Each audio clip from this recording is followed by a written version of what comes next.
नमस्कार. आज बनवायची आहे मुलांच्या आवडती मॅगीची भाजी, म्हणजेच आपली कुरडयांची चटणी.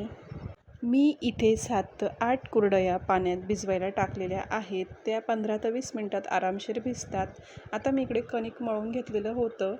कणिक मळताना किंवा तो लोकल गहूचं जे पीठ असतं ना, त्याच्या पोळ्या अशा थोड्याशा कडक होतात हवा लागल्याने. तर त्याच्यात आपण पीठ भिजायच्या पहिले जर थोडंसं तेलाचं मोहन दिलं आणि त्या तेलात जर आपण पूर्ण पीठ असं व्यवस्थित पहिले मिक्स केलं ना, तर पीठ एकदम छान मळलं जातं आणि पोळ्या देखील छान येतात. आणि तर आमच्या आजी होत्या त्या सांगायच्या की पीठ मळल्यानंतर त्याच्यावर आपले बोटं उमटवायचे.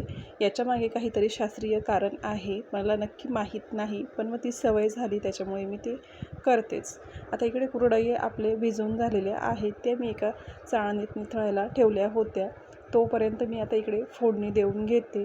जिरं, मोहरी, हिंग टाकून फोडणी देते. ही एकदम साधी, सोपी आणि झटपट होणारी रेसिपी आहे. मुलांना खूप आवडते म्हणून मी कायम बनवत असते. मुलांनीच त्या भाजीला नाव देखील दिलं आहे मॅगीची भाजी.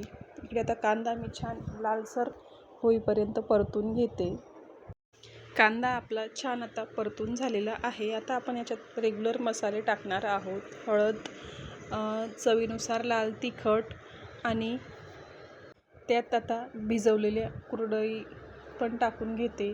व्यवस्थित मिक्स करून घेते. ते छान मिक्स झाल्यानंतर त्यात मी धनेपूड टाकलेली आहे अर्धा चमचा आणि मग शेवटी मी चवीनुसार यात मीठ ॲड केलेलं आहे. ही भाजी खरंच खूप टेस्टी लागते. मुलांसाठी मी तिखट कमी केलेली आहे, पण जर आपल्या मोठ्यांना खायची असेल आणि त्यात जर आपण लसूणची चटणी वाटून जर टाकली ना, तर खरंच खूप एकदम अप्रतिम अशी चव येते. धन्यवाद.